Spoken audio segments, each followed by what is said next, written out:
Pemirsa, banjir yang terjadi di Aceh, Sumut, dan Sumbar ini masih terus bertambah jumlah korbannya.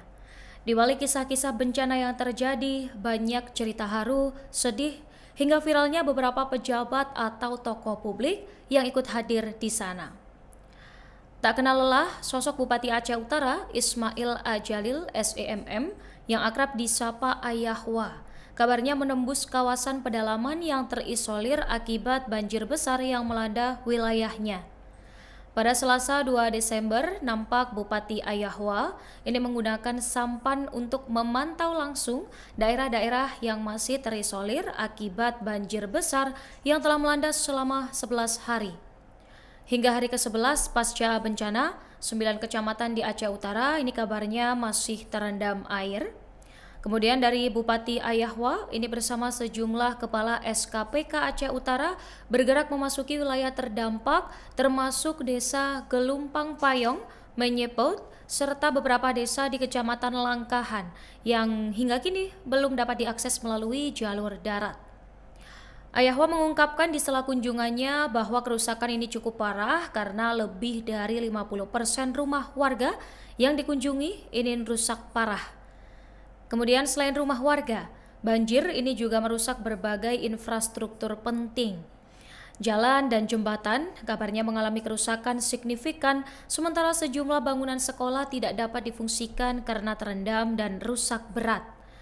Tentunya pemirsa, kondisi ini menyulitkan distribusi bantuan dan mobilitas petugas yang harus menggunakan perahu kecil untuk menjangkau desa-desa terpencil. Ayahwa menambahkan bahwa masih ada warga yang bertahan di tempat pengungsian karena belum memungkinkan untuk kembali ke rumah masing-masing. Mereka juga mengalami kesulitan mengakses bantuan pemirsa, dan sebagian warga ini tidak dapat menghubungi petugas karena listrik padam dan jaringan internet sempat hilang selama beberapa hari.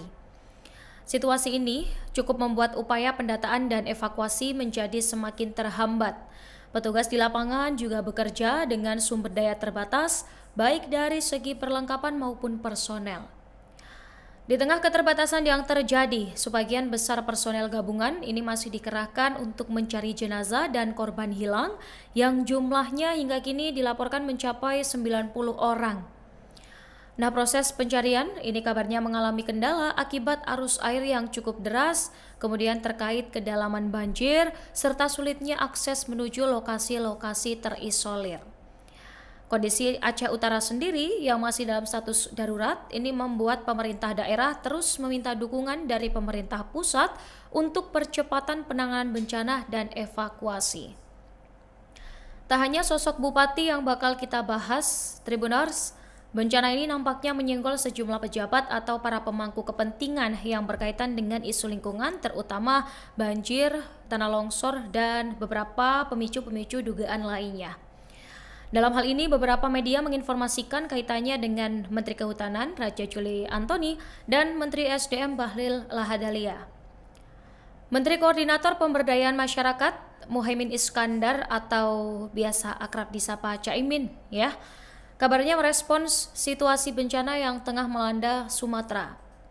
Caimin mengatakan bahwa dirinya ini telah mengirim surat kepada Menteri Kehutanan Raja Juli Antoni dan juga Menteri ESDM Bahlil Lahadalia. Ia pun menyinggung terkait tobat nasuha atas rangkaian bencana yang terus berulang ini. Lebih lanjut, Caimin ini juga menyinggung soal kiamat akibat kelalaian manusia sendiri. Nah, kita tidak akan menyimak terkait bagaimana Caimin dan juga kaitan dengan dua menteri yang mungkin diberi surat. Namun atas ungkapan ini ada anggota DPR yang justru mengingatkan Caimin. Wakil Ketua Komisi 4 DPR RI Panggah Susanto mengingatkan Menteri Koordinator Pemberdayaan Manusia Muhaimin Iskandar atau Cakimin agar tak saling menyalahkan terkait banjir bandang dan juga longsor yang terjadi di Sumatera sana. Panggah menilai pernyataan tersebut tidak tepat dan sangat tendensius, sebab tidak memberikan solusi terkait dengan akar masalah secara komprehensif.